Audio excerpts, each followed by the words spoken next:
Praise the Lord. ஆண்டவரும் இரட்சகருமான இயேசு கிறிஸ்துவின் நாமத்தினாலே உங்கள் யாவரையும் மீண்டுமாக வாழ்த்துகிறேன். இந்த வாரம் முழுவதிலும் இந்த 25ஆம் தேதி வரைக்கும் போதகர் சொன்ன விதமாய் நாம் கிறிஸ்துமஸ் செய்திகளை கேட்டுக்கொண்டு வருகிறோம். போதகர் மூலமாய் இருட்டோடை செபத்திலும் இரவுக்கிரவு செபத்திலும் கிறிஸ்துமஸ் செய்திகளை நாம் கேட்டு கொண்டு வருகிறோம். அந்த வரிசையிலே நாம் ஒரு வசனத்தை வாசித்து தியானம் பண்ண கர்த்தர் தாமே நமக்கு உதவி செய்வாராக.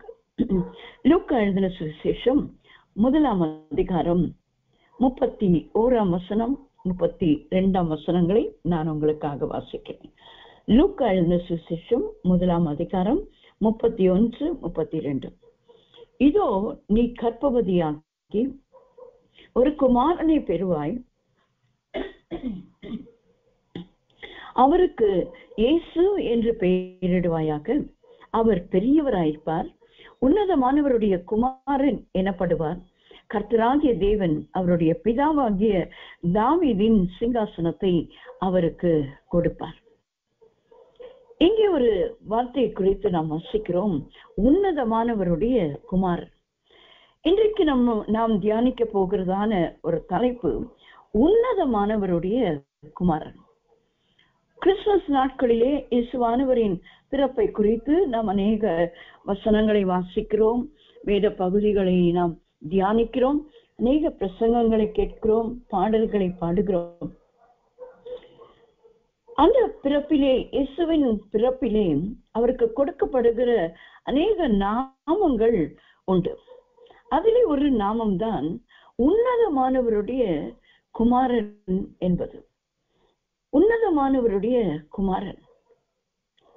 அப்படியானால் இந்த குமாரன் என்கிறதான வார்த்தைக்கு அர்த்தங்களை குறித்து நாம் வேதத்திலே தியானிக்கும் போது அந்த குமாரனுக்குரிய காரியங்களை நாம் தியானிக்க முடியும். ஆண்டவராகிய இயேசு கிறிஸ்து இந்த பூமிக்கு வந்தபோது ஒரு பாலகனாய் பிறந்தார். நம்ம எல்லாருக்கும் தெரிந்த வசனம் ஏசாயா 9:6. நமக்கு ஒரு பாலகன் பிறந்தார், நமக்கு ஒரு குமாரன் கொடுக்கப்பட்டார். பாலகன் பிறந்தார், அவர் பிறந்தது ஒரு பாலகனாய், ஆனால் கொடுக்கப்பட்டதோ குமாரன். ஆகையால் தான் அங்கே தேவதூதன் மரியாளுக்கு சொல்லும்போது அவர் பெரியவராயிருப்பார், அவர் உன்னதமானவருடைய குமாரன். அவர் உன்னதமானவருடைய குமாரன்.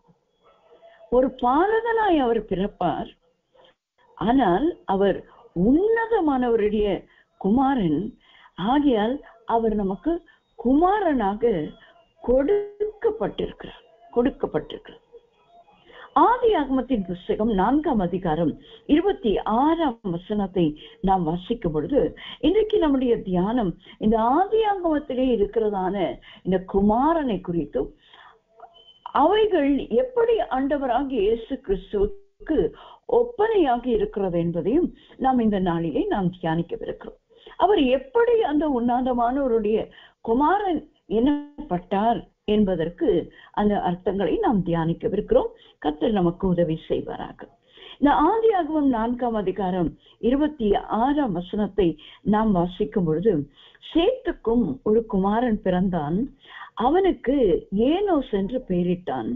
அப்பொழுது மனுஷர் கர்த்தருடைய நாமத்தை தொழுது கொள்ள ஆரம்பித்தார்கள். ஒரு குமாரன் பிறந்தபோது கர்த்தருடைய நாமத்தை மனுஷர் தொழுது கொள்ள ஆரம்பித்தார்கள். அதுவரைக்கும் அநேக குமாரர்கள் பிறந்திருக்கிறார்கள். காயின் பிறந்தான், ஆபேல் பிறந்தான், காயினுக்கு அநேக பிள்ளைகள் பிறந்தார்கள் என்று முந்தின அதிகாரங்களிலே நாம் வாசிக்கிறோம். அவனுக்கு பிள்ளைகளுக்கு பிள்ளைகளுக்கு பிள்ளைகளுக்கு அநேக குமாரர்கள் பிறந்தார்கள் என்றுதான் நாம் வாசிக்கிறோம். சேத்தும் ஆதாமுக்கு அதன் பின்பு பிறந்தான் என்று வாசிக்கிறோம். ஆனால் இந்த ஏனோஸ் என்கிறதான குமாரன் பிறந்த போதும் மனுஷர் கர்த்தருடைய நாமத்தை தொழுது கொள்ள ஆரம்பித்தார்கள். அப்படியானால் உன்னதமானவருடைய குமாரன் எனப்படுவார் என்பதற்கு அர்த்தம் என்ன என்று சொல்லி பார்க்கும் பொழுது, அவர் தொழுகைக்கு உரியவர் என்று நாம் தெரிந்து கொள்ள முடியும். தேவனுடைய நாமத்தை, கர்த்தருடைய நாமத்தை மனுஷர் தொழுது கொள்ளுகிற அந்த நாட்கள், அந்த குமாரன் சேத்துவின் குமாரனாகி ஏனோஸ் பிறந்த அந்த நாட்கள். அப்படியானால் நமக்கு ஒரு குமாரன் கொடுக்கப்பட்டாரே, அவர் உன்னதமானவருடைய குமாரன் ஆயிற்று. அவர் தொழுகைக்கு உரியவர், அவர் தொழுது கொள்ளப்பட தக்கவர் என்பதை நாம் அறிந்து கொள்கிறோம். மத்தேயு எழுதின சுவிசேஷம் 2ஆம் அதிகாரம் 11ஆம் வசனத்தை நாம் வாசிக்கும் பொழுது, மத்தேயு 2:11, அவர்கள் அந்த வீட்டுக்குள் பிரவேசித்து பிள்ளையையும் அதன் தாயாகிய மரியாளையும் கண்டு சாஷ்டாங்கமாய் விழுந்து அதை பணிந்து கொண்டு தங்கள் பொக்கிஷங்களை திறந்து பொன்னையும் தூப வர்க்கத்தையும் வெள்ளை போலத்தையும் அதற்கு காணிக்கையாக வைத்தார்கள். ஹல்லேலூயா. இங்கே நாம் ஒரு கூட்டத்தார் வருகிறார்கள். அது 2 பேரோ 3 பேரோ 4 பேரோ நமக்கு தெரியாது. ஆனால் சரித்திரம் எத்தனையோ நூற்றுக்கணக்கான பேர் கிழக்கிலிருந்து புறப்பட்டு வந்தார்கள் என்று சொல்லப்படுகிறது. சில படங்கள் விவரிக்கிற காரியம் 3 சாஸ்திரிகள் 3 பொருட்களை கொண்டு வருகிறது. அதைதான் நாம் சிறு வயதிலிருந்தே நாங்களும் நடித்திருக்கிறோம், நடிக்க வைத்திருக்கிறோம் பிள்ளைகளை. அந்த 3 சாஸ்திரிகள். அப்பொழுது நான் சண்டே ஸ்கூல் எடுக்கும் போது ஒரு ஆலயத்திற்கு ஒரு ஊழியக்காரர் வந்து அவர் இதை குறித்து பிரசங்கித்தார். அப்ப எனக்கு அது விளங்காத ஒரு புதிராயிருந்தது. சிறுவர் ஊழியத்தை தான் அதிகமாய் வாஞ்சித்து அந்நாட்களிலே செய்து கொண்டிருந்தேன். அந்த அழைப்பு தான் அந்த நாளிலே எனக்கு கர்த்தர் கொடுத்தார். என் ஆட்டுக்குட்டிகளை மெய்ப்பாயாக என்று சொன்ன போது, நான் சிறு வயதிலே தான் ரட்சிக்கப்பட்டபடினாலே சிறு வயதிலே எளிதிலே பிள்ளைகள் ரட்சிக்கப்பட முடியும் என்ற ஒரு நம்பிக்கைக்குரிய ஒரு பாத்திரமாய் நான் இருந்தபடியினாலே ஆண்டவர் என்ன இந்த சிறுவர் ஊழியத்திலே உபயோகப்படுத்தினார்.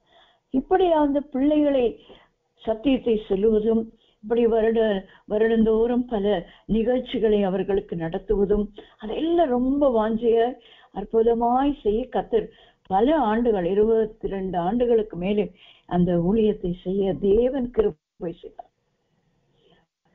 அப்போ அவர் சொன்னது எனக்கு பிடிக்கவில்லை.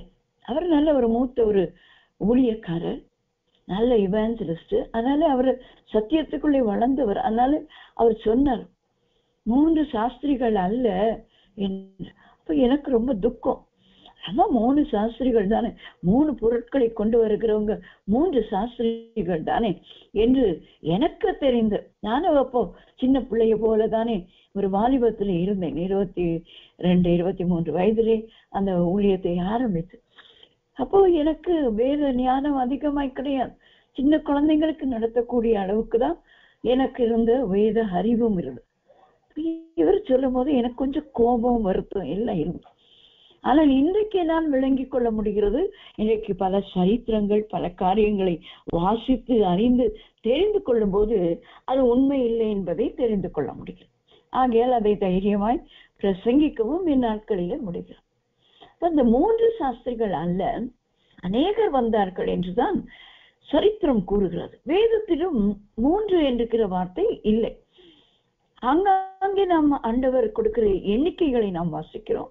ஆனால் இந்த காரியத்துக்கு எண்ணிக்கை இல்லை. நாம் முதல் வசனத்திலே நாம் வாசிக்கும் பொழுது, ஏரோது ராஜாவின் நாட்களில் யூதேயாவில் உள்ள பெத்லகேமிலே இயேசு பிறந்த பொழுது கிழக்கிலிருந்து சாஸ்திரிகள் எருசலேமுக்கு வந்து என்றுதான் எழுதப்பட்டிருக்கு. ஆகையால் எத்தனை சாஸ்திரிகள் வந்தார்கள், அவர்களோடு கூட எத்தனை பிரபுக்கள் வந்தார்கள், அவர்களோடு கூட மற்ற ஜனங்கள் எவ்வளவு பேர் வந்தார்கள் என்று தெரியவில்லை. சாஸ்திரிகள் அந்நாட்களிலே சொல்லி இருக்கிறார்கள், இப்படி ஒரு நட்சத்திரம் தோன்றி இருக்கிறது, அது யூதேயா தேசத்திலிருந்து ஒரு ராஜா எழும்ப போகிறார், அவர் பிறந்திருக்கிறார், அதை நாங்கள் பார்க்க போகிறோம் என்று கட்டாயம் சொல்லியிருப்பார்கள். புறப்படும் போது அது ஒரு ஆரவாரத்தோடு கூட புறப்பட்டிருப்பார்கள். அப்போ எத்தனை பேர் அவர்களோடு வந்தார்களோ அத்தனை பேர்களும் இங்கே நாம் வாசிக்கும் பொழுது அவர்கள் அந்த வீட்டுக்குள் பிரவேசித்து பிள்ளையையும் அதன் தாயாகிய மரியாளையும் கண்டு சாஷ்டாங்கமாய் விழுந்து அதை பணிந்து கொண்டு தங்கள் பொக்கிஷங்களை திறந்து பொன்னையும் தூபவர்க்கத்தையும் வெள்ளை போலத்தையும் அதற்கு காணிக்கையாக வைத்தார்கள். தேவனை தொழுது கொள்ளுகிற ஒரு காலம் ஒரு குமாரன் பிறந்த போது, குமாரனாகிய ஏனோஸ் பிறந்த போது அது உண்டானது. இங்கே நாம் உன்னதமானவருடைய குமாரன் பிறந்த போது குழந்தை தானே. இந்த குழந்தைக்கு பரிசு கொண்டு போகிறவர்கள் பெற்றோர் இடத்துல தான் நாம் கொடுத்து விட்டு வருவோம், இவ்வளவு பெரிய பொருட்களை கொடுக்கும் போது. ஆனால் அவர்கள் என்ன செய்திருக்கிறார்கள்? சாஷ்டாங்கமாய் விழுந்து அதை பணிந்து கொண்டுதான் குழந்தையை பணிந்து கொண்டு தங்கள் பொக்கிஷங்களை காணிக்கையாகவும் கொடுத்து விட்டு வருகிறார். அப்ப இவர் உன்னதமானவருடைய குமாரன் தான் என்பது நமக்கு நன்றாய் விளங்குகிறது அல்லவா? இரண்டாவதாக நாம் பார்க்கும் பொழுது ஆதியாகமத்தின் புஸ்தகம் 16ஆம் அதிகாரம் 11ஆம் வசனத்தை நாம் வாசிக்கும் பொழுது, ஆதியாகமம் 16ஆம் அதிகாரம் 11ஆம் வசனம், பின்னும் கர்த்தருடைய தூதனானவர் அவளை நோக்கி, நீ கர்ப்பவதியாய் இருக்கிறாய், ஒரு குமாரனை பெறுவாய், கர்த்தர் உன் அங்கலாய்ப்பை கேட்டபடினால் அவனுக்கு இஸ்மவேல் என்று பெயரிடுவாயாக. இங்கே ஒரு அந்நிய ஸ்திரீயை பார்க்கிறோம். அங்கே ஒரு தேவ புத்திரனாகிய சேத்தினுடைய குமாரன் ஏனோஸை பார்த்தோம். ஆனால் இங்கே ஒரு எகிப்திய அடிமை பெண், அவள் கர்ப்பவதியாகிறாள் இந்த ஆபிரகாமின் மூலமாய். ஆனால் தன் நாச்சியாரின் தொல்லை தாங்காமல் அவள் இடத்திலிருந்து புறப்பட்டு ஓடுகிறாள். நான் நாச்சியாரை விட்டு ஓடி போகிறேன் என்று சொல்லுகிறாள் தூதனிடத்துல. தூதனை கண்ட பிறகு தூதன் சொல்லுகிறான், நீ இப்பொழுது கர்ப்பவதியாயிருக்கிறாய், நீ ஒரு குமாரனை பெறுவாய், கர்த்தர் உன் அங்கலாய்ப்பை கேட்டபடினான் அவனுக்கு இஸ்மவேல் என்று பெயரிடுவாயாக. ஆபிரகாம் விசுவாசிகளின் தகப்பன், நீதிமான். ஆனால் அவனுக்கு பிறக்கிற குழந்தைதான் இந்த இஸ்மவேல். அந்த ஆகார் மூலமாய் பிறக்கிற குழந்தைதான் இந்த இஸ்மவேல். ஆபிரகாமின் இடத்துல ஆண்டவர் பேரை சொல்லலைங்க, இந்த அடிமை பெண்ணாகிய ஆகார் இடத்துலதான் பேரு சொல்றார். நீ கர்ப்பவதியா இருக்கிறாய், நீ உன் குமாரனுக்கு இந்த பேர், ஒரு குமாரனை தான் பெறுவாய். திட்டவட்டமான தூதனுடைய தரிசனத்தோடு வார்த்தைகளையும் கேட்கிற ஒரு கிருபை பெற்றவளாய் இந்த எகிப்திய ஸ்திரீ இருந்ததை நாம் வேதத்திலே வாசிக்கிறோம். குமாரனை பெறுவாய், அவருக்கு இஸ்மவேல் என்று பெயரிடுவாயாக. அதன் அர்த்தம் என்ன? கர்த்தர் உன் அங்கலாய்ப்பை கேட்டார். ஹல்லேலூயா! கர்த்தர் உன் அங்கலாய்ப்பை கேட்டார். ஒரு குமாரன் பிறக்கும் போது கர்த்தர் அங்கலாய்ப்பை கேட்கிறார் என்று வேதம் சொல்லுகிறதே. அப்படியானால் யோபுவின் சரித்திரம் 23ஆம் அதிகாரம் 2ஆம் வசனத்திலே இந்த அங்கலாய்ப்புக்கு ஆண்டவர் கொடுக்கிற ஒரு தெளிவான வார்த்தை என்ன? யோபு 23:2, இன்றைய தினமும் என் அங்கலாய்ப்பு முரண்டுத்தனமாக எண்ணப்படுகிறது, என் தவிப்பை பார்க்கிறோம், என் வாதை கடினமானது. அங்கலாய்ப்பு, அங்கலாய்ப்பு அது எதை குறிக்கிறது? தவிப்பை குறிக்கிறது. அங்கே ஒரு குமாரன் பிறக்கிறான், அங்கே அங்கலாய்ப்பு கேட்கப்படுகிறது. அங்கலாய்ப்பு கேட்கப்படுகிறது. அங்கலாய்ப்பு என்று சொன்னால் அது தவிப்பு. எதிலிருந்து தவிப்பு? எந்த தவிப்பிலிருந்து அந்த அங்கலாய்ப்பு கேட்கப்படுகிறது? யாத்திராகமத்தின் புஸ்தகம் 2ஆம் அதிகாரம் 23ஆம் வசனத்தை நாம் வாசிக்கும் பொழுது, யாத்திராகமம் 2ஆம் அதிகாரம் 23ஆம் வசனம், சில காலம் சென்ற பின் எகிப்தின் ராஜா மரித்தான். இஸ்ரவேல் புத்திரர் அடிமைத்தனத்தினால் தவித்து முறையிட்டுக் கொண்டிருந்தார்கள். அவர்கள் அடிமைத்தனத்திலிருந்து முறையிடும் சத்தம் தேவ சந்நிதியில் எட்டினது. ஹல்லேலூயா. 24ஆம் வசனம் சொல்லுகிறது, தேவன் அவர்கள் பெருமூச்சை கேட்டு ஆபிரகாமோடும் ஈசாக்கோடும் யாக்கோபோடும் செய்த உடன்படிக்கையை நினைவு கூர்ந்தார். தேவன் இஸ்ரவேல் புத்திரரை கண்ணோக்கினார். தேவன் அவர்களை நினைத்தருளினார். ஒரு குமாரன் பிறக்கும் போது உன் அங்கலாய்ப்பு கேட்கப்பட்டது என்று சொல்லப்படுகிறதே. அப்படியானால் அடிமைத்தனத்திலிருந்து தவித்துக் கொண்டிருக்கிற நம்மை பார்த்துதான் ஆண்டவர் நினைவு கூர்ந்து நாம் அவருடைய சமூகத்திலே முறையிடுகிற சத்தம் அவருடைய சந்நிதியில போய் எட்டுகிறதுங்க. பெருமூச்சு விடுகிறோமே, அந்த பெருமூச்சு கேட்கப்படுகிறதுங்க. மறந்து விட வேண்டாம். உங்களுக்கும் எனக்கும் ஒரு குமாரன் கொடுக்கப்பட்டிருக்கிறார். அது உன்னதமானவருடைய குமாரன். அவர் நம்முடைய அங்கலாய்ப்பை கேட்கிற தேவன்கள். நாம் அங்கலாய்த்து அங்கலாய்த்து அங்கலாய்த்து நம்முடைய படுக்கையை கண்ணீரால் நிறைத்து எத்தனை இரவுகள் கழித்திருக்கிறோம், எத்தனை பகல் நேரங்கள் அங்கலாய்த்து தவித்து தவித்து தவித்து எங்கே போய் சொல்லுவதென்று தெரியாமல் தவித்த நாட்கள் எத்தனை. இந்த கிறிஸ்துமஸ் நாட்களிலே உன்னதமானவருடைய குமாரன் உங்களுக்கு கொடுக்கப்பட்டிருக்கிறாருங்க. மறந்து விடாதீர்கள். நீங்கள் முறையிடும் சத்தம் அவருடைய சந்நிதியிலே போய் ஏற்றிருக்கிறார். அவர் உங்களை அங்கலாய்ப்பை கேட்கிற தேவனாயிருக்கிறார். பெருமூச்சு, எத்தனை முறை பெருமூச்சு விட்டு அழுது கொண்டிருக்கிறோம். ஆண்டவரே, ஒரு அடிமையை போல நான் வாழ்கிறேன். இந்த பாவ ஜீவியத்திலிருந்து என்னால வெளியே வர முடியவில்லையே. எத்தனை பேர் இன்றைக்கு சொல்லிக் கொண்டிருக்கிறோம். அது சின்ன பாவமோ பெரிய பாவம், பாவம் பாவம் தான். பாவம் செய்கிற மனுஷன் சாவான். எங்கே சாவான்? நரகத்திலே போய் சாவான். எங்கே மறிக்கிற மரணம் இல்லைங்க, அது 2ஆம் மரணத்தை குறிக்கிறது. பாவத்தின் சம்பளம் மரணம் என்பது என்ன? உலக மரணம் அல்ல. வியாதியிலே மறிக்கலாம், ஆக்சிடென்ட்ல மறிக்கலாம், எப்படியோ ஒரு மரணம் வருகிற, வயதாகி மறிக்கலாம். மரணம் எல்லா மனுஷருக்கும் வரும். அது முதல் மரணம்.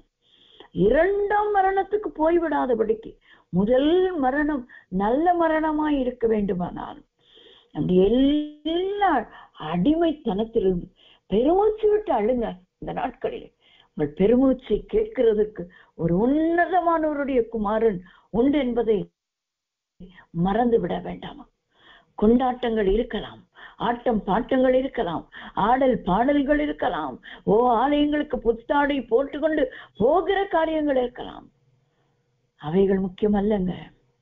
நம் அடிமைத்தனத்திலிருந்து முற்றிலுமாய் விடுதலை பெற வேண்டுமெனால் பெருமூச்சு விட்டு அழுகிற நம்மை பார்த்துதான், நம்முடைய சத்தத்தை கேட்டுதான் உன்னதமானவருடைய குமாரன் நமக்கு இறங்கி வந்தார் அல்லவா. இன்றைக்கும் இரக்கம் பாராட்டி நம்முடைய சத்தத்தை கேட்டு, நம்முடைய அங்கலாய்ப்பை கேட்டு நமக்கு பதில் கொடுக்க நல்ல தேவன் நமக்கு. அவர் நினைவு கூறுகிற தேவன்க, நினைவு கூறுகிற தேவன்க. அவர் மறந்து விட வேண்டாம். உங்கள் அங்கலாய்ப்பை அவர் நினைவு கூறுவார். எவ்வளவு வருடங்கள் சிஸ்டர், எவ்வளவு மாதங்கள் சிஸ்டர், எவ்வளவு நாட்கள் என்னுடைய அங்கலாய்ப்பு தொடர்ந்து கொண்டிருக்கிறதே.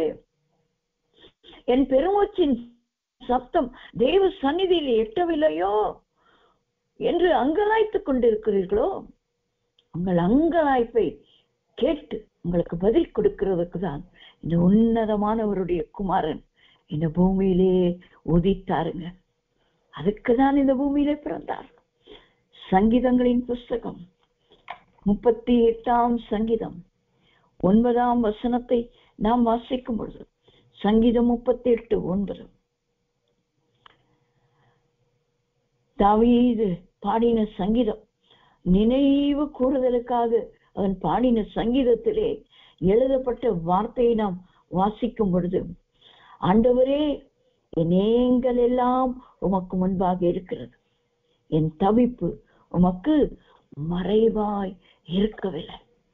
தீர்க்க தரிசனமாய் எழுதி வைத்திருக்கிறாருங்க தாவீது. தாவீது ஒரு தீர்க்க தரிசிங்க, தெரியுமா உங்களுக்கு? இயேசு கிறிஸ்துவின் வாழ்க்கையை தீர்க்க தரிசனமாய் தன்னுடைய சங்கீதங்களிலே எழுதி வைத்திருக்கிறார். அதிலே ஒரு காரியம்தான் ஒரு தீர்க்க தரிசன வார்த்தை, உங்களுக்கும் எனக்கும் எழுதி வைத்த வார்த்தை. ஆண்டவரே என் ஏங்கள் எல்லாம் உமக்கு முன்பாக இருக்கிறது, என் தவிப்பு உமக்கு மறைவாய் இருக்கவில்லை. அவர் மறைந்திருக்கிற தேவன் இல்லைங்க. மறைந்து போய்விட்டாரோ, உறங்கி விட்டாரோ, தூங்கிவிட்டாரோ என்று ஏங்கிக் கொண்டிருக்கிறீர்களோ? உங்கள் ஏங்கள் எல்லாம் அவருக்கு முன்பாக இருக்கிறதுங்க. அவருக்கு முன்பாக இருக்கிறது. உங்க தவிப்பு, உங்க அங்கலாய்ப்பு அவருக்கு மறைவாய் இருக்கவில்லை. நீங்க வானத்துக்கு ஏறினாலும் அங்கேயும் அவருடைய கரம், பாதாளத்துல போய் படுக்கை விட்டாலும் அங்கேயும் அவருடைய கரம் இருக்கிறதுங்க. நீங்க அவருக்கு மறைவாய் இல்லை. அவருடைய கண்கள் எப்பொழுதும் உங்கள் மேல் நோக்கமாய் இருக்கிறது, நம்மேல் நோக்கமாய் இருக்கிறதுங்க. மறந்து விட வேண்டாம். இந்த அங்கலாய்ப்பை கேட்கிற உன்னதமானவருடைய குமாரன் நமக்கு உண்டுங்க. அதனால மறந்து விடாதீங்க. அடுத்ததாக மூன்றாவதாக நாம் பார்க்கும் பொழுது ஆதியாகமத்தின் புஸ்தகம் 17ஆம் அதிகாரம் 19ஆம் வசனத்தை நாம் வாசிக்கும் பொழுது, ஆதியாகமம் 17ஆம் அதிகாரம் 19ஆம் வசனத்தை மூன்றாவதாக நான் உங்களுக்காக வாசிக்கிறேன். அப்பொழுது ஆபிரகாம் முகம் குப்புற விழுந்து நகைத்து, 100 வயதானவனுக்கு பிள்ளை பிறக்குமோ, 90 வயதான சாராள் பிள்ளை பெறுவாளோ என்று தன் இருதயத்திலே சொல்லிக்கொண்டு, இஸ்மவேல் உமக்கு முன்பாக பிழைப்பானாக ஆபிரகாம் என்று ஆபிரகாம் தேவனிடத்தில் விண்ணப்பம் பண்ணினான். அதற்கு ஆண்டவர் கொடுத்த பதில்தான் 19ஆம் வசனம். அப்பொழுது தேவன், உன் மனைவியாகிய சாராள் நிச்சயமாய் உனக்கு ஒரு குமாரனை பெறுவாள், அவனுக்கு ஈசாக்கு என்று பெயரிடுவாயாக, என் உடன்படிக்கையை அவனுக்கும் அவனுக்கு பின்வரும் அவன் சந்ததிக்கும் நித்திய உடன்படிக்கையாக ஸ்தாபிப்பேன். ஹல்லேலூயா. ஆண்டவர் கொடுக்கிற ஒரு மூன்றாவது காரியம் இந்த குமாரன் மூலமா. நாம் முதலாவது பார்த்தோம், ஏனோஸ் ஒரு குமாரன் கொடுக்கப்பட்டான். இரண்டாவது, ஒரு அந்நிய ஸ்திரீயின் மூலமாய் ஒரு குமாரன் அங்கே கொடுக்கப்பட்டான். இங்கே நாம் விசுவாசிகளின் தந்தை, விசுவாசிகளின் தாய், ஜாதிகளுக்கெல்லாம் தாயானவள், ஜாதிகளுக்கெல்லாம் தகப்பனான, ராஜாக்களை உண்டாக்க ஆசீர்வதிக்கப்பட்டவர்களுக்கு ஆண்டவர் ஒரு குமாரனை கொடுக்கிறார். அந்த குமாரனுக்கு பெயர் ஈசாக்கு என்று பெயரிடுவாயாக என்று ஆண்டவர் ஆபிரகாமினிடத்தில் சொல்லுகிறான். சொல்லிவிட்டு இந்த குமாரன் கொடுக்கப்படுகிறதினாலே என்ன நடக்கிறது?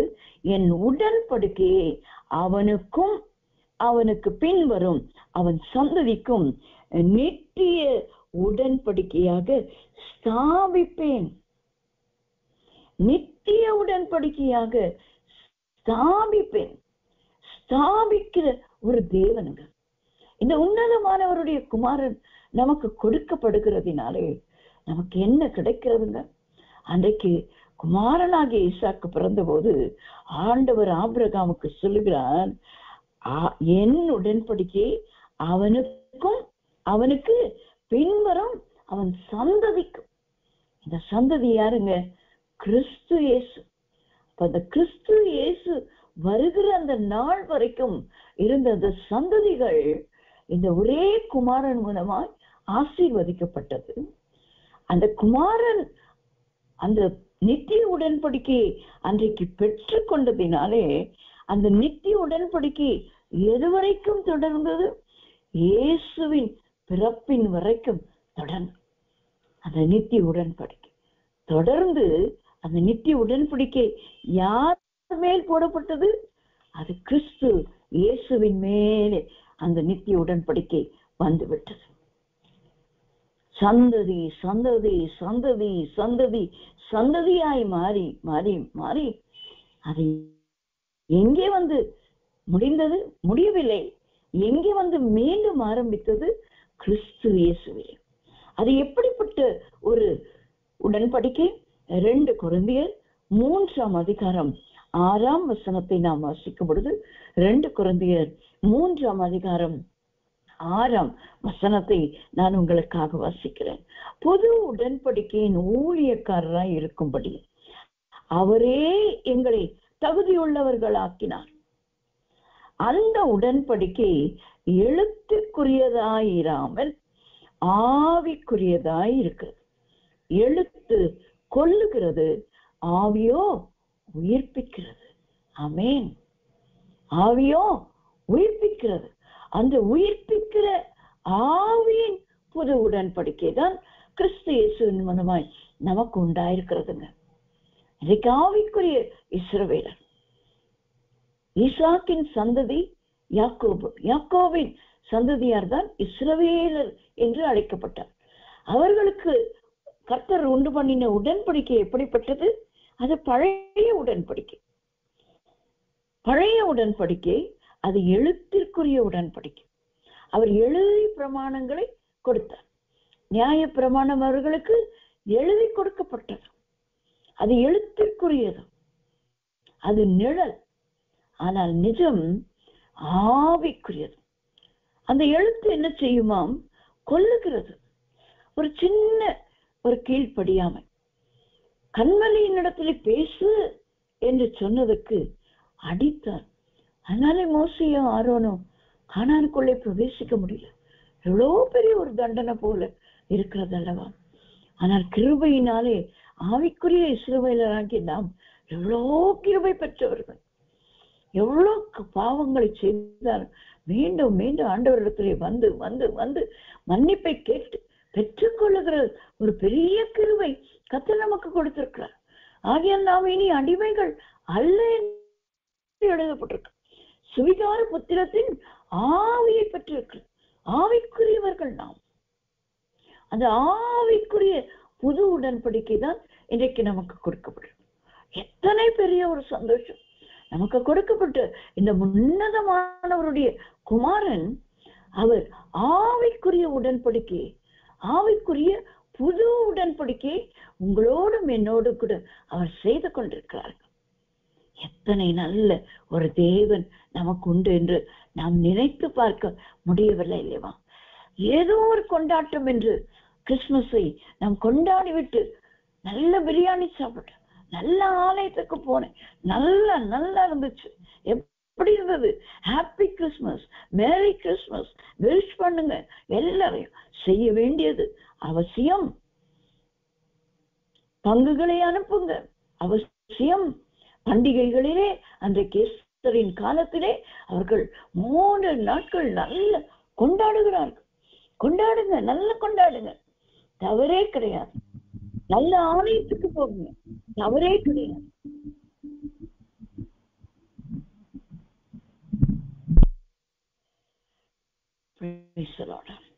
தவறே கிடையாது. நல்ல சந்தோஷமாய் தேவ பிள்ளைகளோடு கூட சந்தோஷமாய் கொண்டாடுகிறது தவறே கிடையாது. ஆனால் அந்நாட்களிலே வெறித்தவர்களாய், நோவா திராட்சை ரசத்தினால் வெறித்தவனாய் கடந்து தன் குமாரருக்கு சாபத்தை வைத்து போனது போல நாம் வைக்கிறவர்களாய் மாறிவிடக்கூடாது. அதற்கு நம்முடைய கொண்டாட்டங்கள் போய்விடக்கூடாது. தவறான காரியங்களுக்கு போய்விடக்கூடாது. ஆலயத்துக்கு செல்வது, நல்ல சந்தோஷமாய் தேவ பிள்ளைகளோடு கர்த்தரை ஆராதிப்பது, நல்ல உணவு உண்பது, பங்குகளை எல்லாருக்கும் கொண்டு போய் பலகாரம் செய்யுங்க, எல்லாம் செய்யுங்க, தப்பே கிடையாது. எல்லாம் செய்யலாம். எல்லாருக்கும் கொடுங்க. நம்மளே செய்து வைத்து டப்பா டப்பாவா புது வருஷம் வரைக்கும் சாப்பிட்டுட்டு இருக்கிறது. சாப்பிடுவோம், கொடுப்போம், பகிர்ந்து கொடுப்போம், ஏழைகளுக்கு கொடுப்போம். யாரெல்லாம் நமக்கு திருப்பி கொடுக்க மாட்டாங்களோ அவங்களுக்கு கொண்டு போய் கொடுங்க, எல்லாம் கொடுங்க, சந்தோஷமாய் கொண்டாடுங்க. ஆனால் அந்த கொண்டாட்டத்திலே நமக்கு ஒரு நித்திய உடன்படிக்கை உண்டு என்பதை நாம் மறந்து விடக்கூடாது. இது ஆவிக்குரிய இஸ்ரவேலராகிய நாம் கொண்டாடுகிற பண்டிகை. எஸ்தரின் காலத்திலே கொண்டாடின பண்டிகைக்கும் இன்றைக்கு அந்த பூரியும் பண்டிகைக்கும் இன்றைக்கு நாம் கொண்டாடுகிற பண்டிகைகளுக்கும் வித்தியாசம் உண்டு. அநேகர் சொல்லுவாங்க, டிசம்பர் 25 அந்த நாள் பிறக்கல, அந்த நாள் பிறக்கல. ஆனா ஒரு நாள் பிறந்தாருங்க. இயேசு பாலகனாய் பிறந்தார்.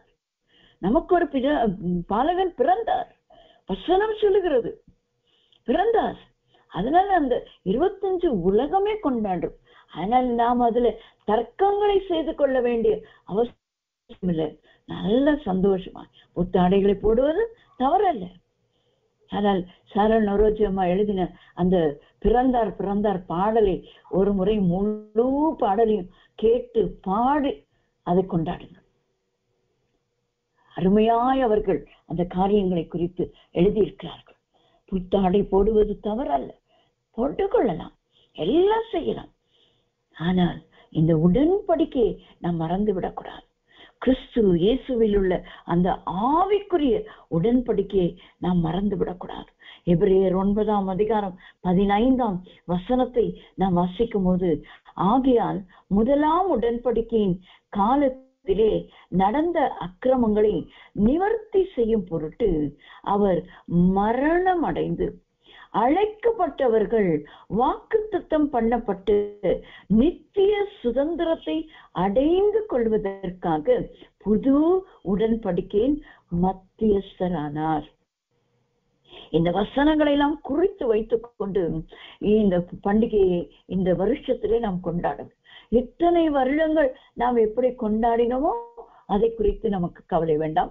அறியாமலே நான் சொன்னேன் அல்லவா, அந்த 3 சாஸ்திரிகள் வைத்து நாங்க டிராமா போட்ட போது அவர் சொன்ன போது எனக்கு உண்மையா கோபமும் வந்தது, வருத்தமும் வந்தது. நான் ஆண்டவர்கிட்ட போய் அழுதேன். அப்ப ஆனா எனக்கு தேவ ஞானம் வெளிப்பாடுகள் கிடைக்கவில்லை. அதுபோல நாம் ஒருவேளை இந்த வெளிப்பாடுகளோடு இந்த வசனங்களை வைத்து நம்மை நாமே ஆராய்ந்து பார்க்கிற ஒரு கிருபை பெறாம இருந்துக்கலாம். ஆனால் இன்றைக்கு நாம் இந்த வசனத்தை வாசிக்கும் போது, முதல் உடன்படிக்கையின் காலத்திலே நடந்த அக்கிரமங்களை ஆண்டவர் நிவர்த்தி செய்யும் பொருட்டு அவர் மரணம் அடைந்து அழைக்கப்பட்டவர்களை வாக்குத்தத்தம் பண்ணப்பட்ட நித்திய சுதந்திரத்தை அடைந்து கொள்வதற்காக தான் இந்த ஆவிக்குரிய புது உடன்படிக்கைக்கு அவர் மத்தியஸ்தரானார். பிதாவுக்கும் மனுஷருக்கும் நடுவே மத்தியஸ்தரானார் என்று நாம் வாசிக்கிறோம். ஆகையால் இந்த ஆவிக்குரிய உடன்படிக்கையை கொடுக்கிறவர் தான் இந்த உன்னதமானவருடைய குமாரன். மீண்டும் ஆதியாகமத்தின் புஸ்தகம் 22ஆம் அதிகாரத்தை நாம் திருப்பிக் கொள்ளும் போது இன்னொரு குமாரனை குறித்து அங்கே நாம் வாசிக்கிறோம். 4வதாக நாம் பார்க்கிற ஒரு குமாரனை குறித்து ஆதியாகமம் 22ஆம் அதிகாரம் 2ஆம் வசனத்தை நான் உங்களுக்காக வாசிக்கிறேன். அப்பொழுது அவன், உன் புத்திரனும் உன் ஏக சுதனும் உன் நேசகுமாரனுமாக்கிய ஈசாக்கை நீ இப்பொழுது அழைத்து கொண்டு மோரியா தேசத்துக்கு போய் அங்கே நான் உனக்கு குறிக்கும் மலைகள் ஒன்றின் மேல் அவனை தகன பலியாக பலியிடு. உன் புத்திரன் உன் ஏகசுதன் உன் நேசகுமாரன், உன் புத்திரன் உன் ஏகசுதன் உன் நேசகுமாரன், அவனை எனக்காக என்ன செய், நான் உனக்கு குறிக்கும் மலையில் மலைகள் ஒன்றின் மேல் அவனை தகன பலியாக பலியிடும். ஒரே ஆபிரகாமுக்கு இன்னொரு புத்திரன் இருக்கிறான். ஆனாலும் ஆண்டவர் சொல்றார், உன் புத்திரன். இன்னொரு அந்த சுதன் இருக்கிறான், இஸ்மவேல். ஆனால் ஆண்டவர் சொல்றார், உன் ஏக சுதன். இஸ்மவேலையும் நேசித்தான். ஆபிரகாம் நேசித்தார். நேசித்ததுனாலேதான் சாராள் அவர்களை 2 பேரையும் வெளியே துரத்தும் போது துக்கம் அடைந்தார். ஆண்டவர்கிட்ட போய் நிக்கிறார். சொல்றாரு, இதுவரைக்கும் சாராள் பேச்ச கேட்டியப்பா, இனியும் அவள் பேச்ச கேள் என்று சொல்லி அனுப்பிவிட்டார். அந்த இஸ்மவேலும் அவர் நேசித்த குமாரன். ஆனால் இங்கே இந்த உடன்படிக்கையின் சுதந்திரவாளியான இந்த குமாரனை தான் ஆண்டவர் உன் புத்திரன், உன் ஏகசுதன், உன் நேசகுமாரன், அவனை என்ன செய்ய, தகன பலியாக பலியிடு என்று சொல்லுகிறார். நமக்கு இந்த தகன பலியை குறித்தும் ஈசாக்கு பலியிடப்பட்ட காரியங்களை குறித்தும் இதெல்லாம் நமக்கு நன்றாய் தெரிந்த காரியங்கள். அவைகளை நான் விளக்கப் போகிறதில்லை. எல்லாருக்கும் விளங்கின ஒரு காரியம்தான்.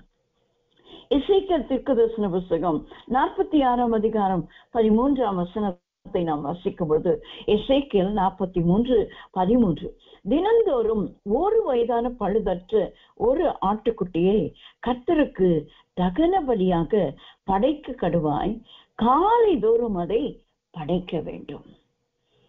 இங்கே தீர்க்கதரிசிக்கு ஆண்டவர் சொல்லுகிற ஒரு வார்த்தை, தினந்தோறும் 1 வயதான பழுதற்ற ஆட்டுக்குட்டியை கர்த்தருக்கு தகன பலியாக படைக்க வேண்டும்.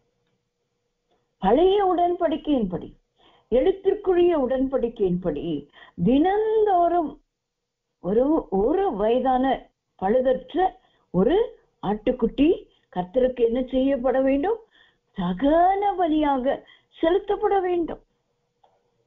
தினந்தோறும் தினந்தோறும் தினந்தோறும் காளையை கொண்டு போய் அது செலுத்துறாங்க, ஒரு ஆட்டுக்குட்டியை கொண்டு போய் செலுத்துறாங்க. தினந்தோறும் தினந்தோறும் நமக்கு எல்லாருக்கும் தெரியும், ரத்தம் சிந்துதல் இல்லாமல் பாவ மன்னிப்பு இல்லை. ஆகியால் ஆண்டவர் கொடுத்த பிரமாணம் அது. அதை தேவ ஜனங்கள் செய்தார்கள். ஆனால் எபிரேயர் 9ஆம் அதிகாரம் 14ஆம் வசனத்தை நாம் வாசிக்கும் பொழுது, எபிரேயர் 9:14, நித்திய ஆவியினாலே தம்மைத்தாமே பழுதற்ற பலியாக தேவனுக்கு ஒப்பு கொடுத்த கிறிஸ்துவனுடைய ரத்தம் ஜீவனுள்ள தேவனுக்கு ஊழியம் செய்வதற்கு உங்கள் மனசாட்சியை செத்த கிரியைகள் அற சுத்திகரிப்பது எவ்வளவு நிச்சயம். ஆமேன். நித்திய ஆவியினாலே நாம் ஏற்கனவே பார்த்தோம், நித்திய உடன்படிக்கை அது ஆவிக்குரிய உடன்படிக்கை. அந்த நித்திய ஆவிக்குரிய உடன்படிக்கையிலே அந்த நித்திய ஆவினாலே இயேசுவானவர் குமாரனாய், உன்னதமானவருடைய குமாரனாய் நமக்கு கொடுக்கப்பட்டது. அது உடன்படிக்கைக்கு ஆண்டவர் என்ன செய்கிறார், பழுதற்ற பலியாக தேவனுக்கு முன்பாக ஒப்பு கொடுத்து கிறிஸ்துவனுடைய ரத்தம், இயேசு கிறிஸ்து அந்த பழுதற்ற பலி. அங்கே நாம் பார்த்தோமே, தினந்தோறும் அங்கே ஒரு பழுதற்ற ஆட்டுக்குட்டி அங்கே செலுத்தப்பட்டது, ரத்தம் சிந்தப்பட்டது. ஆனால் அந்த ரத்தம் தேவ ஜனங்களை சுத்திகரித்ததோ, அன்றன்றைக்கு சுத்திகரித்தது. ஆகியால் தான் தினந்தோறும் அது செலுத்தப்பட வேண்டியதாயிருக்கும். ஆனால் நித்திய உடன்படிக்கை நம்மோடு கூட செய்து கொண்ட ஆண்டவர் நித்திய ஆவியினாலே தம்மைத்தாமே ஒப்பு கொடுத்ததினாலே அந்த பழுதற்ற தகன பலியாக, சர்வாங்க தகன பலியாக தம்மை முழுவதுமாய் ஆண்டவர் ஒப்பு கொடுத்ததினாலே அவருடைய ரத்தம் நம்ம என்ன செய்கிறது பாருங்க. எனக்கு அந்த கடைசி பகுதி மிகவும் பிடித்த ஒரு பகுதி. அதை உங்களுக்காக மீண்டும் வாசிக்கிறேன். கிறிஸ்துவனுடைய ரத்தம் ஜீவனுள்ள தேவனுக்கு ஊழியம் செய்வதற்கு உங்கள் மனசாட்சியை செத்த கிரியைகள் அற சுத்திகரிப்பது எவ்வளவு நிச்சயம், எவ்வளவு நிச்சயம்.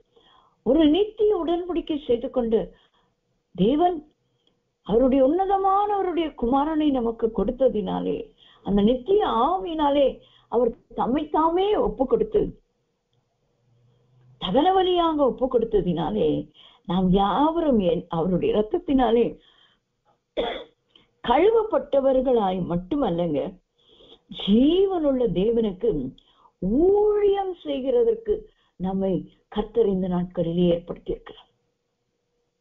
கிறிஸ்துமஸ் நாட்களிலே நம்மை நாமே இதுவரைக்கும் நான் எந்த ஊழியத்தை செய்ததில்லை என்று சொல்லுகிறவர்கள் இன்றைக்கு உங்களை அர்ப்பணிக்க போகிறீர்கள்.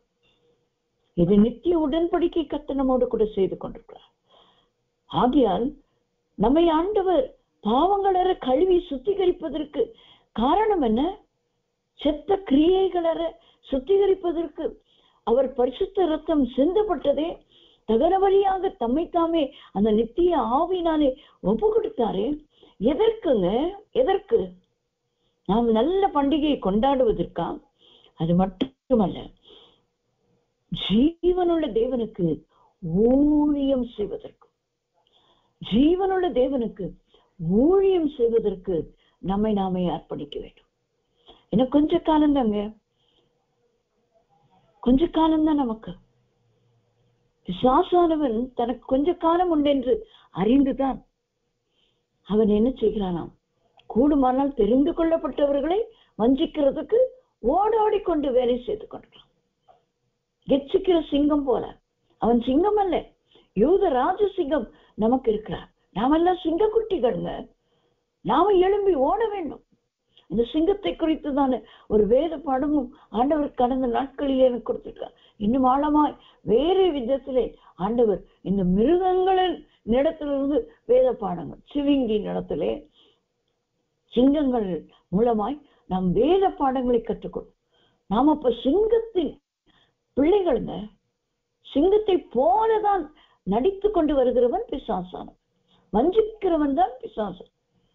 அது சிங்கம் வருகிறது என்று போடப்படவில்லை. எதிராளியானவன் எப்படி வருகிறானா?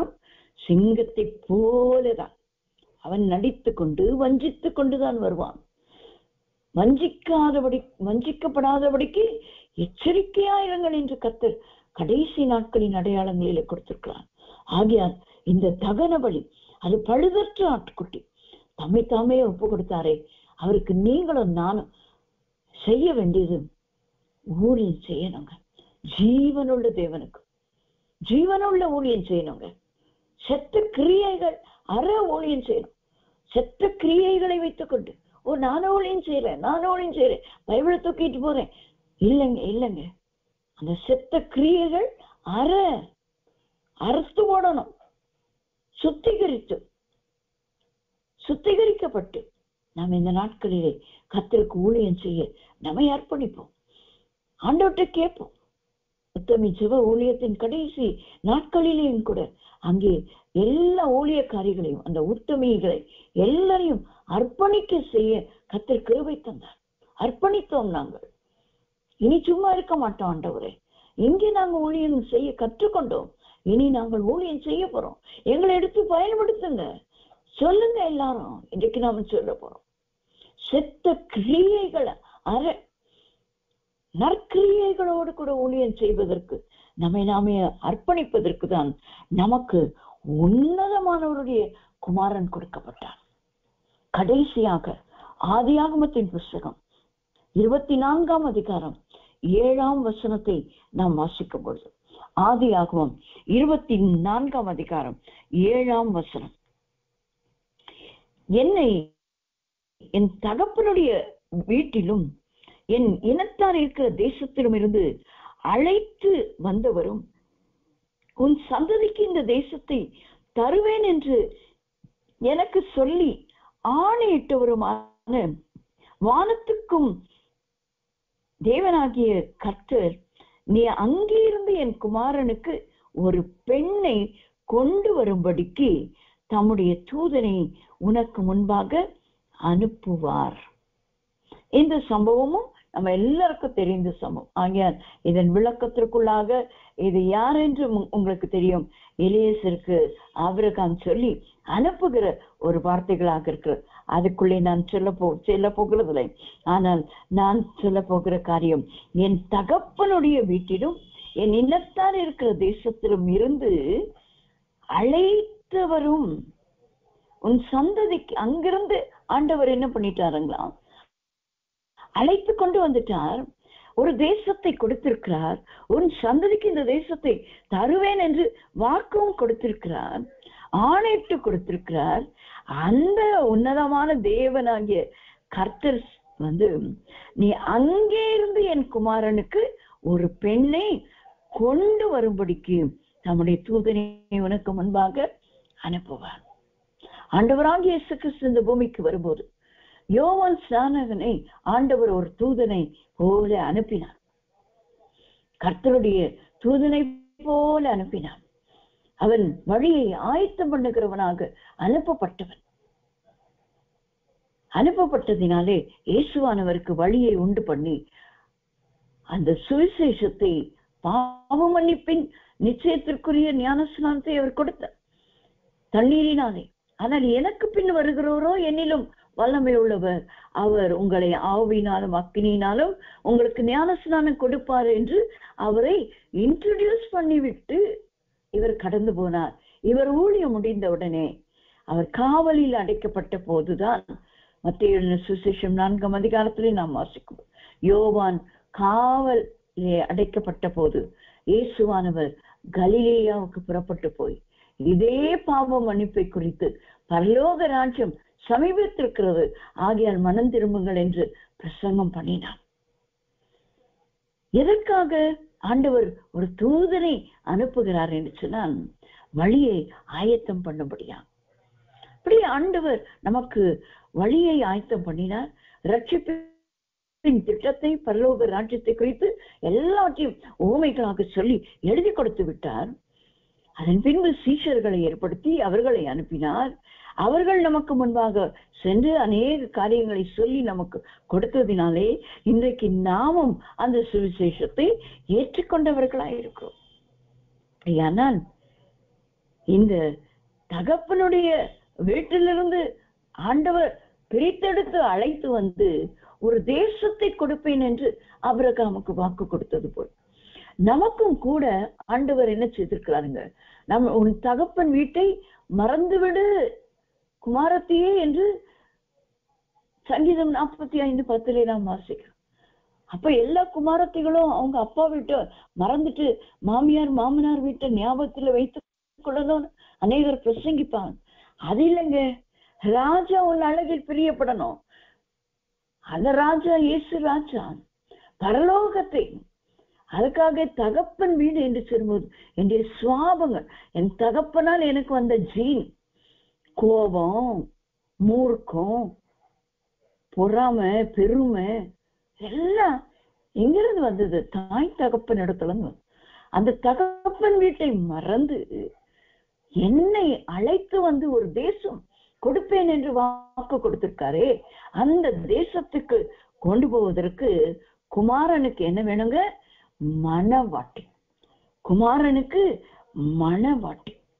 உன்னத பாட்டின் புஸ்தகம் 4ஆம் அதிகாரம் 11ஆம் வசனத்தை நாம் வாசிக்கும் பொழுது, உன்னத பாட்டு 4:11, என் மனவாளியே உன் உதடுகளில் இருந்து தேன் ஒழுங்குகிறது, உன் நாவின் கீழ் தேனும் பாலும் இருக்கிறது, உன் வஸ்திரங்களின் வாசனை லீபனோனின் வாசனையாய் இருக்கிறது. இங்கே 3 காரியங்கள் அதிகமாய் விளக்க நேரம் இல்லை. கர்த்தருக்கு சித்தமானால் வேறு ஒரு சமயம் கிடைக்கும் போது அதற்கு விளக்கங்களை கொடுக்கிறேன். இங்கே 3 காரியங்களை மணவாளியினிடம் இந்த நேசராகிய மணவாளன் விரும்புகிறார், அதை சொல்லுகிறார். உன் உதடுகளிலிருந்து தேன், உன் நாவின் கீழ் தேனும் பாலும், உன் வஸ்திரங்களின் வாசனை லீபனோனின் வாசனை. இந்த 3 காரியங்கள். அப்போ கர்த்தர் நம்முடைய உதடுகள் தேன் போன்ற கர்த்தருடைய வார்த்தைகள் தேனிலும் மதுரமானது, தெளித்தேனிலும் மதுரமானது, தேன் போல தெளிவானது. தேனும் பாலும் உன் நாவின் கீழ் இருக்கிறோம். பால் உண்கிற பிள்ளைகள் வசனத்தை உண்கிற. அப்ப மறுபடியும் அந்த வசனத்தின் காரியங்கள். கடைசியாக உன் வஸ்திரங்களின் வாசனை. வஸ்திரங்களை குறித்து நாம் ஏற்கனவே தியானித்திருக்கோம். ஆண்டவர் கொடுக்கிற பல வஸ்திரங்கள், பல வஸ்திரம். ரட்சிப்பின் வஸ்திரம், துதியின் வஸ்திரம், உபத்திரத்தின் வஸ்திரம், பாடுகளின் வஸ்திரம், இதெல்லாம் ஒவ்வொரு வஸ்திரமா போட்டு போட்டு போட்டு கடைசியிலே மணவாளின் வஸ்திரம். அது என்னங்க? லீபனோனின் வாசனை நிறைந்ததா இருக்கும். மணவாளின் வஸ்திரம் எது? வெளிப்படுத்தின விசேஷத்திலே நாம் வாசிக்கும் போது 17ஆம் அதிகாரம் என்று கர்த்தருக்குள்ளே நான் விசுவாசிக்கிறேன். அதை நாம் வாசிக்கும் பொழுது அங்கே ஆண்டவர் கொடுக்கிற ஒரு உன்னதமான ஒரு வஸ்திரம், அது கடைசியிலே நாம் பெற்றுக்கொள்கிறதான ஒரு வஸ்திரமாக அது இருக்கிறது. அந்த வஸ்திரம் தான் மெல்லிய வஸ்திரம், சுத்தமும் பிரகாசமும் மெல்லிய வஸ்திரம் தரித்து கொள்ளும்படி மணவாளிக்கு அவளுக்கு அளிக்கப்பட்டது. அந்த மெல்லிய வஸ்திரம் பரிசுத்தவான்களுடைய நீதியே என்று வெளிப்படுத்தல் 19:8 நாம் வாசிக்கிறோம். அதுதான் மணவாளிக்கு ஆண்டவர் கொடுக்கிற வஸ்திரம். அது இந்த பூமியிலே பரிசுத்தவான்களாய் வாழ்ந்து பரிசுத்தவான்கள் நிறைவேற்றுகிற நீதிதான் அந்த கடைசி நாளிலே நமக்கு கொடுக்கப்படுகிற சுத்தமும் பிரகாசமுமான மெல்லிய வஸ்திரம். அது வாசனை லீபனோனின் வாசனை போல இருக்கும். ஆகையால் இந்த மணவாளன் வருகிறார்கள், அவரை சந்திக்க நீங்கள் ஆயத்தமா? மத்தேயு எழுதின சுவிசேஷம் 25ஆம் அதிகாரம் 6ஆம் வசனத்திலே நாம் வாசிக்கும் பொழுது, மத்தேயு 25:6 வாசித்து நான் முடிக்கவிருக்கிறேன். நடு ராத்திரியிலே இதோ மணவாளன் வருகிறார், அவருக்கு எதிர்கொண்டு போக புறப்படுங்கள் என்கிற சத்தம் உண்டாயிற்று. மீண்டும் வாசிக்கிறேன். மத்தேயு 25:6 நடு ராத்திரியிலே இதோ மணவாளன் வருகிறார், அவருக்கு எதிர்கொண்டு போக புறப்படுங்கள் என்கிற சத்தம் உண்டாயிற்று. இந்த உன்னதமானவருடைய குமாரன் நமக்கு கொடுக்கப்பட்டார். அந்த குமாரனுக்கு ஒரு மணவாளி ஆயத்தமாக்கப்பட வேண்டும். அதற்கான தூதர்கள் தான் நாம். தூதன் முன்னாலே அனுப்புகிறாரே, அவர்கள் தான் நாம் எல்லாரும். மணவாட்டி சபையை ஆயத்தம் பண்ணுகிற ஒரு பெரிய வேலை நம்மிடத்துல கொடுத்திருக்கிறார். பரிசுத்த ஆவியானவர் தான் எலியேசர், அவர்தான் போய் முன்னாலே ஆயத்தம் பண்ணி கொண்டு வருவார் என்பது அல்லங்க. நீங்களும் நானும் தான். முந்தின வசனத்திலே நாம் வாசித்தோமே, முந்தின காரியத்திலே தம்மையே தகன பலியாக நமக்கு ஒப்பு கொடுத்தவருக்கு நாம் நம்முடைய செத்த கிரியைகள சுத்திகரிக்கப்பட்டு அவருடைய இரத்தத்தாலே கழுவப்பட்ட மெய்யான சுத்திகரிக்கப்பட்ட ஊழியத்தை செய்கிறவர்களாய் நம்மை அர்ப்பணித்து அநேகரை இந்த மணவாட்டிக்குள்ளே சபையிலே கொண்டு வருவோம். கர்த்தர் நமக்கு அப்படிப்பட்ட கிருபையை தந்தருள்வாராக. கர்த்தருடைய நாமம் மாத்திரமே மகிமைப்படுவதாக. இதோ மணவாளன் வருகிறார் என்கிற சத்தம் நமக்கு சீக்கிரத்திலே கேட்க போகுதுங்க. அப்ப மணவாட்டி சபை அவரோடு கூட எடுத்துக்கொள்ளப்படுவதற்கு தான் இந்த உன்னதமானவருடைய குமாரன் இந்த பூமியிலே நமக்கு கொடுக்கப்பட்டார். நாம் கண்களை மூடி நாம் ஒரு நிமிடம் செபிப்போமா? எல்லாரும் கர்த்தரை ஸ்தோத்திரிப்போம். நாம் செபிப்போம். எங்களை அதிகமாய் நேசிக்கிற எங்கள் நல்ல பிதாவே, இந்த அருமையான நாளுக்காய் உமக்கு ஸ்தோத்திரம். இந்த நாளிலும்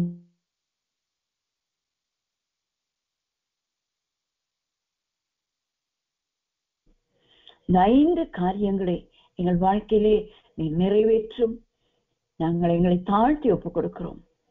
துதி கன மகிமையாக உமக்கே செலுத்துகிறோம். மீட்பர் இயேசுவின் நாமத்தில் ஜெபிக்கிறோம் எங்கள் நல்ல பிதாவே. ஆமேன், ஆமேன்.